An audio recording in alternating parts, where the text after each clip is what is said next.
అండి. చూడండి మల్లనగండి water falls. మా పిల్లలైతే భలే ఎంజాయ్ చేస్తున్నారు. మా ఫ్రెండ్ వాళ్ళు వచ్చారు, మా అత్తయ్య.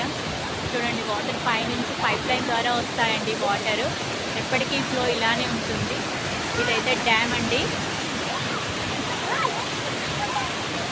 చూడండి డ్యామ్ ఎంత బాగుందో.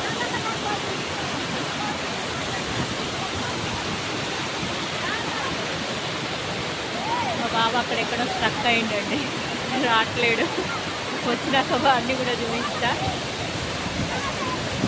మీరు అందరు ఎవరైనా ఇలా రావాలనుకుంటే ఒకసారి మల్లన్నగండి వాటర్ ఫాల్స్ అననండి. ఇక్కడ నర్మట సైడు, నర్మటకు కొంచెం దగ్గరలో మచ్చపాడు అనే విలేజ్ ఉంటుంది. ఆ విలేజ్ నుంచి ఒక 5-6 కిలోమీటర్స్ లోపలికి వస్తే ఈ వాటర్ ఫాల్స్ వచ్చేస్తాయండి. చూడండి ఎంత బాగుందో వాటర్ ఫాల్స్. వీకెండ్స్లో చాలా ఎంజాయ్ చేయొచ్చండి, చాలా బాగుంటుంది.